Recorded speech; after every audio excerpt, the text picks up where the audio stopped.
আলাদা, কিন্তু একই বিমানে সওয়ার দুজনে। আর সেই ছবি সামনে আসতেই মনে কু ডাকতে শুরু করেছিল অনেকের। তাহলে কি খেলা ঘুরবে মাঝ আকাশেই, যাতে লাভবান হতে পারে যে কোনো পক্ষ? আর সওয়ারি দুজনের একজন নীতিশ কুমার আর একজন তেজস্বী যাদব। প্রথম জন এনডিএ শরিক আর দ্বিতীয় জন এনডি জোটের সদস্য। দুজনেরই গন্তব্য দিল্লি। সেখানে তাদের পথ আলাদা হলেও একই বিমানে চড়েই গন্তব্যে পৌঁছলেন তারা। তবে কিছুদিন আগে পর্যন্ত তাদের পথ একই ছিল। বিহারে লালুর আরজেডির সঙ্গে জোট করে সরকার করেছিলেন নীতিশ। সেই সময় তেজস্বীকে উপমুখ্যমন্ত্রী করেছিলেন, কিন্তু লোকসভার আগেই সেই জোট ভেঙে এনডিএতে ফেরেন নীতিশ। তারপর থেকেই আবারও আলাদা হয়ে যায় নীতিশ তেজস্বীর পথ। তবে বিমানে একসঙ্গে দেখা গেল তাদের। মঙ্গলবারই লোকসভা নির্বাচনের ফল প্রকাশ্যে এসেছে। এবার টক্কর হয়েছে একেবারে সে আনে। 2019 সালে নিরঙ্কুশ সংখ্যাগরিষ্ঠতা পেয়েছিল বিজেপি, কিন্তু সেই তুলনায় এবার তাদের ফল ভালো হয়নি।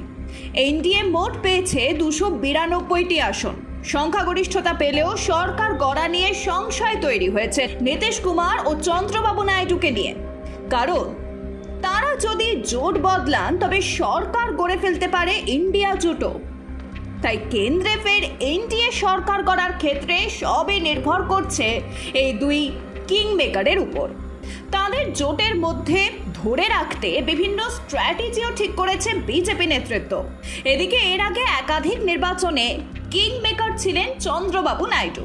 1996 সালে কংগ্রেস বা বিজেপির সঙ্গে যুক্ত নয় এমন দলগুলোর সমন্বয়ে গঠিত যুক্ত ফ্রন্টের আহ্বায়ক হিসেবে বাইরে থেকে এইচডি দেবগৌড়া সরকারকে সমর্থন করেছিলেন।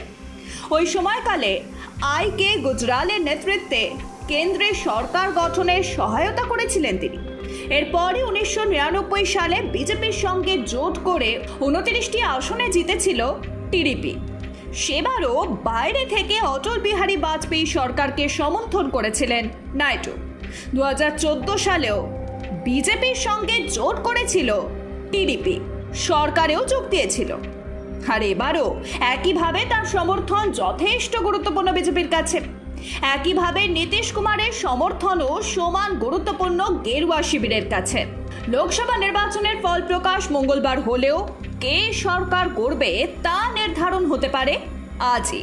দিল্লিতে বসছে এনডিএ এবং ইন্ডিয়া জোটের বৈঠক, আর সেই বৈঠকগুলিতে যোগ দিতেই আজ দিল্লি যান নীতিশ কুমার এবং তেজস্বী যাদব। কিন্তু ঘটনাচক্রে তারা দুজনেই একই বিমানে চড়ে পৌঁছন দিল্লিতে। এরপরই রাজনৈতিক মহলের চর্চা, বিমানেই ঘটতে পারে অনেক কিছু। নীতিশ কুমারকে বুঝিয়ে ইন্ডিয়া জোটে নিয়ে যেতে পারেন তেজস্বী যাদব, কারণ এর আগেও বহুবার এনডিএ জোট ভেঙে বেরিয়ে গিয়েছিলেন নীতিশ। কিন্তু এবারও তেমন কিছু হয়েছে কিনা তা অবশ্য সময় বলবে। ব্যুরো রিপোর্ট, প্রেতম বাংলা।